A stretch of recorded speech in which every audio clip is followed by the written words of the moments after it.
pale moon rose in its glory out over the western town. She told a sad, sad story about a great ship that went down. It was the 14th day of April.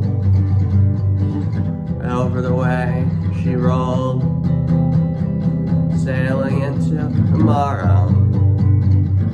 The golden age foretold.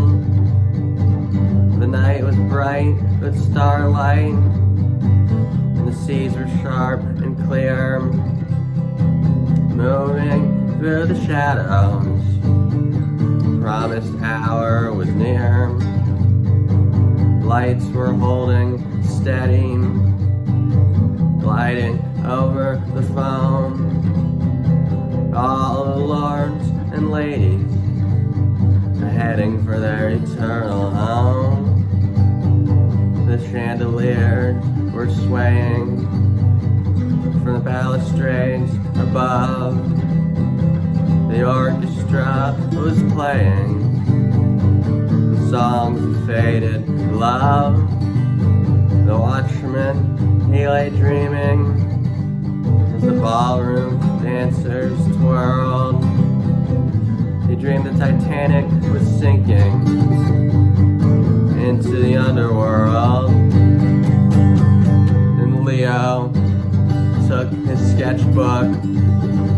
He was often so inclined. He closed his eyes and painted scenery in his mind. Cupid struck his bosom and broke it with a snap. The closest woman to him, he fell into her lap. He heard a loud commotion, and something sounded wrong. His inner spirit was saying that he couldn't stand here long. He staggered to the quarterdeck. There's no time now to sleep. Water on the quarterdeck, already 3 foot deep. Smokestack was leaning sideways. Heavy feet began to pound. He walked into the whirlwind, the sky splitting all around. The ship was going under. The universe had opened wide. The roll was called up yonder. The angels turned inside. The lights down in the hallway, flickering dim and dull. Dead bodies already floating in the double bottom hull. The engines then exploded, and the propellers, they failed to start. The boilers overloaded, and the ship's bow was split apart. Passengers were flying backward, forward, far and fast. They mumbled, fumbled, and tumbled, each one more weary than the last. The veil was torn asunder between the hours of 12 and 1. No change, no sudden wonder could undo what had been done. The watchman lay there dreaming at 45 degrees. He dreamed the Titanic was sinking, dropping to her knees. Wellington, he was sleeping. His bed began to slide. His valiant heart was beating. He pushed the tables aside. Glass, shattered crystal, lay scattered round about. He strapped on both his pistols. How long could he hold out? His men and his companions were nowhere to be seen. In silence there he waited for time and space to intervene. Passageway, it was narrow. There was blackness in the air. He saw every kind of sorrow. And heard voices everywhere. Alarm bells were ringing to hold back the swelling tide. Friends and lovers clinging to each other side by side. Mothers and their daughters descending down their stairs, jumped into the icy waters. Love and pity sent their prayers. The rich man, Mr. Astor, kissed his darling life. He had no way of knowing the last trip of his life.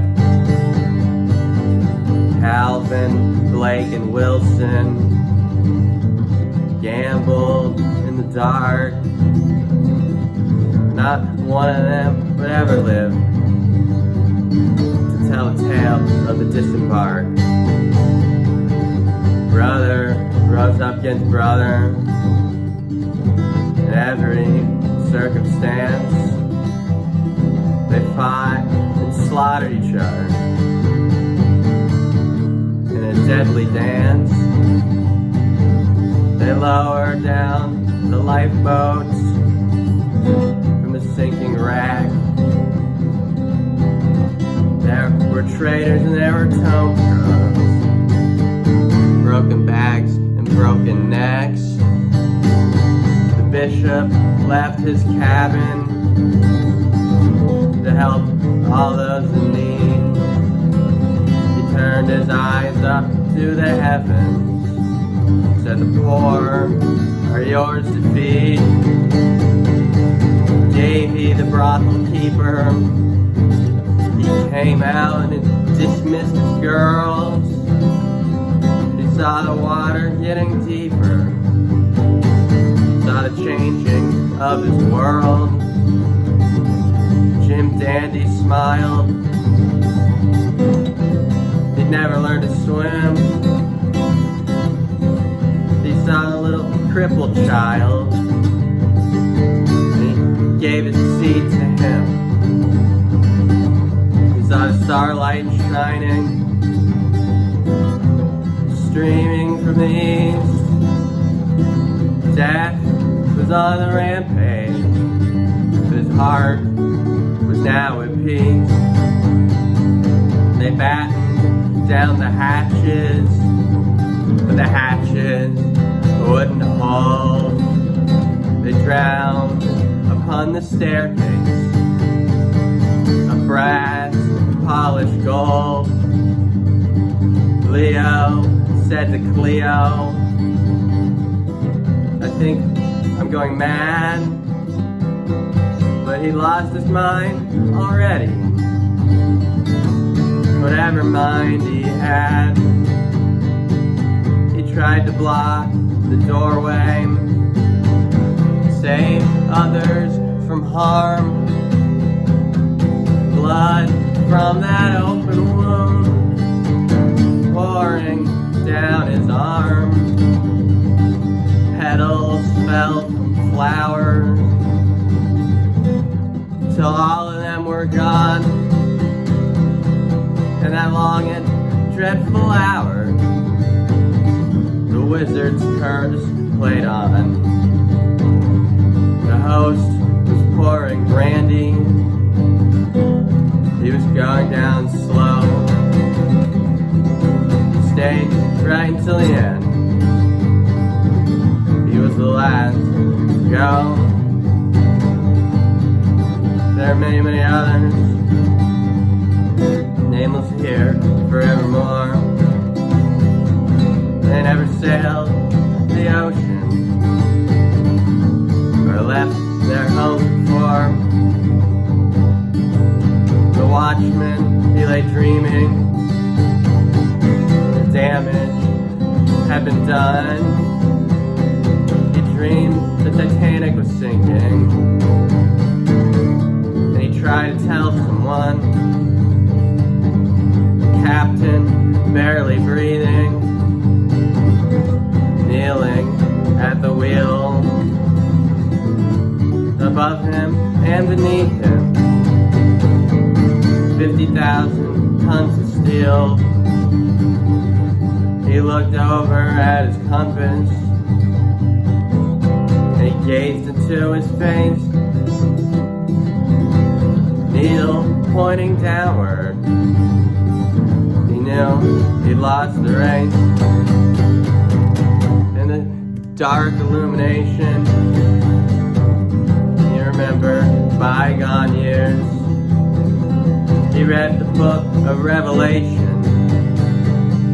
They filled his cup with tears.